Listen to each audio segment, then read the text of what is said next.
Carlos Castaneda, in one of his books, says there are only three kinds of behaviors in this control drama, only three kinds of people: the nice, the nasty, and the indifferent. And in order to go beyond the reactive response, you have to actually, as Wayne was saying a few minutes ago, go beyond the stimulus and the response into the little space that's there between the stimulus and the response, where the witness resides. And in Vedic terms, that witness is referred to as Sakshi. It's the non-judgmental, independent of the good opinion of others and of all opinions, witness that knows not how to judge or label or define or describe or evaluate or analyze, but just witness. And in the mere witnessing of it, to go beyond the reactive response. And that's much of what we practice through all the spiritual disciplines, including meditation, as to how to get in touch with that witness, to become the independent, non-evaluative, non-analytical, non-judgmental witness of whatever is happening. This response, which in a sense began to be elicited by the human nervous system about 6,000 years ago. And it's very interesting that as soon as the human nervous system developed this ability about 6,000 years ago, with the dawn of the age of agriculture, because man or woman or human beings were no longer having to always guard themselves against predators, and there was a little bit of time to go into this restful awareness. Around this time we had the emergence around the globe of what are called the axial sages, Moses and Buddha and Lao Tzu and Confucius and Socrates and Parmenides and all the great seers arose around the same time throughout the world. They're known as the axial sages, and much later than Christ and all the great prophets that we look back to came around the same time, as soon as St. Paul, around the same time as we started to elicit the restful awareness response.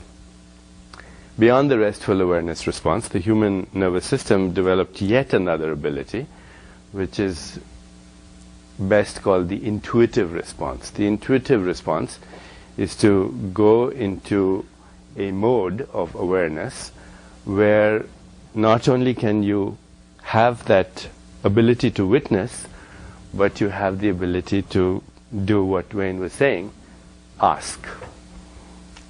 You ask in that restful awareness, in that gap, in that transcendent reality, you ask the question, whatever that question is, or you ask for the gift that you want. And in the mere asking of it, there's a connection with the cosmic mind, because you've transcended space-time into a timeless reality in the restful awareness response. You've sent a message to the unified field, and I'll explain what that unified field is in a moment.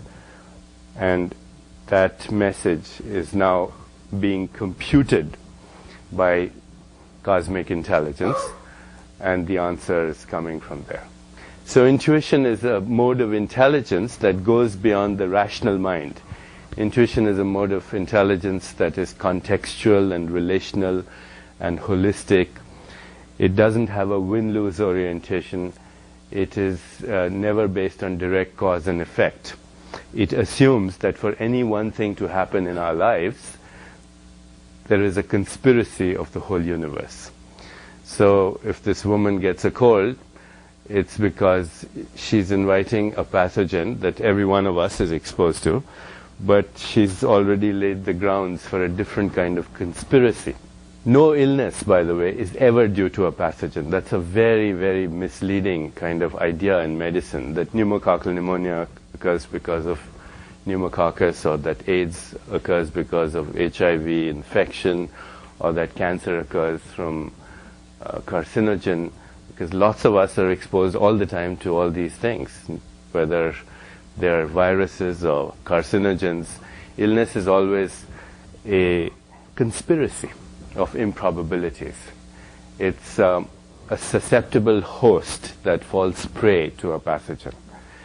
And what we can do is to not be a susceptible host is go beyond these responses, these fear-engendered responses.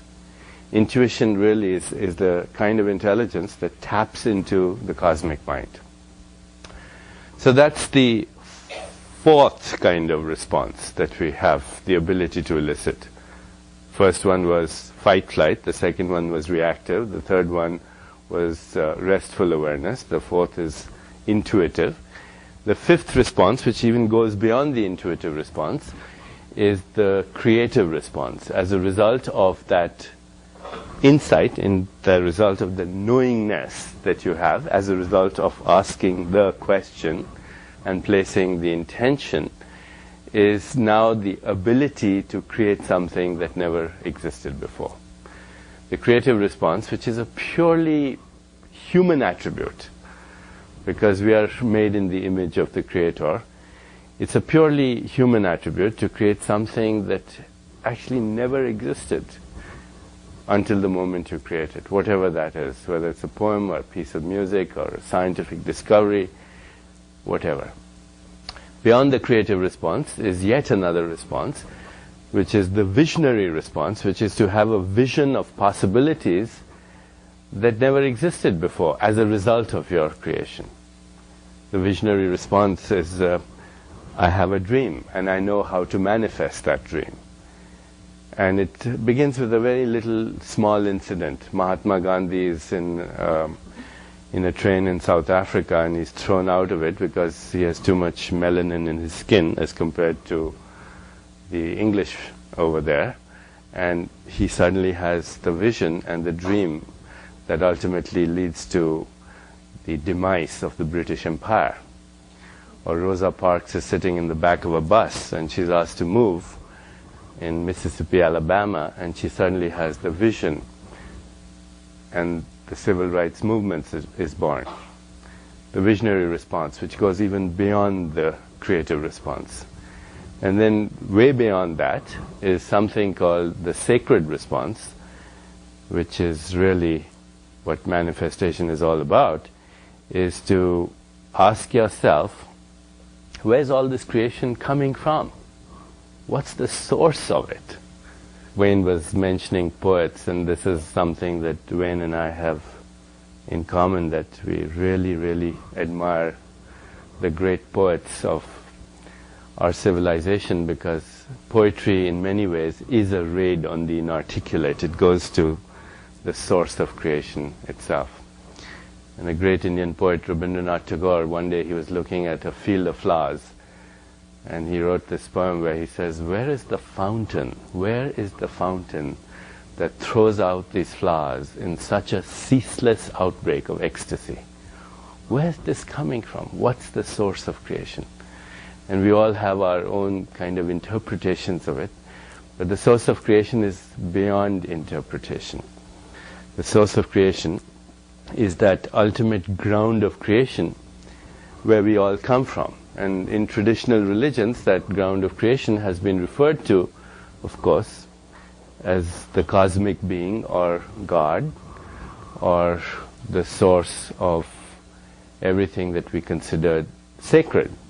And depending on what time we are living in, the interpretation of how we define that cosmic being, in a sense, begins to change. It's not really important how we interpret that, as long as we realize that there is a cosmic intelligence, that there is a cosmic being, and we who think are expressions of, contained in, and a product of that cosmic being. So it's not like we are outside, we are inside the whole scheme of things. The human mind, which tries to understand the mind of the Creator, is itself a product of, contained within, and an expression of that mind.